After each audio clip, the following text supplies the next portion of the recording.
الرحمن پیارے دوستو السلام علیکم۔ ٹی ایس اسلامی کے معزز دوستو، آج ہم ایک بہت ہی بڑے عنوان پر بات کرنے جا رہے ہیں۔ تو دوستو یہ تو آپ کو پتہ ہی ہوگا کہ اسلامی ملک متحدہ عرب امارات نے اسرائیل کو تسلیم کر لیا ہے۔ آگے بڑھنے سے پہلے چینل پر نئے آنے والے دوستوں سے گزارش ہے کہ ہمارے چینل ٹی ایس اسلامی کو سبسکرائب کرنا مت بھولیں۔ اور یہ تمام امت مسلمہ کے لیے بہت بڑے دکھ کی بات ہے کہ ایک اسلامی ملک نے ایک ٹیررسٹ ملک یعنی اسرائیل کو تسلیم کر لیا ہے اور ان کی بہت بڑے بڑے معاہدوں پر بات چیت جاری ہے۔ تو دوستو پاکستان میں بھی یہ باتیں عروج پر جاری ہیں کہ کیا اسرائیل کو تسلیم کیا جائے یا نہیں۔ اگرچہ ایک اسلامی ملک نے ایک ٹیررسٹ ملک کو تسلیم کر لیا ہے تو اس کا مطلب یہ نہیں کہ اب پاکستان بھی اس کو تسلیم کرے گا۔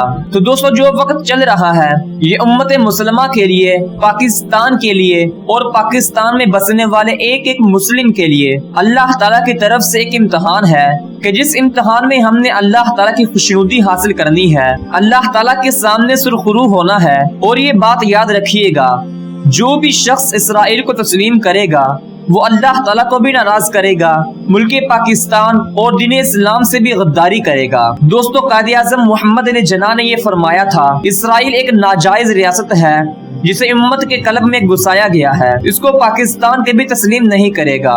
اور یہ بات اب میں پاکستان کے حکمران، پاکستان کے بچے، بوڑھے، نوجوان اور ہر اس شخص سے کہنا چاہتا ہوں کہ پاکستان سے غداری اور دین اسلام سے غداری مت کیجیے گا، ورنہ کل قیامت کے دن ہمارا ٹھکانہ جہنم ہوگا۔ جانے سے پہلے آپ سے گزارش ہے کہ اگر آپ کو ہماری یہ ویڈیو اچھی لگی ہے تو لائک اینڈ کمنٹس ضرور کریں، اور مزید اسی طرح کی اچھی ویڈیوز دیکھنے کے لیے ہمارے چینل ٹی ایس اسلامک کو سبسکرائب لازمی کریں، اور ہماری اس ویڈیو کو ادر سوشل میڈیا پر شیئر کرنا مت بھولیں۔ اللہ نگہبان۔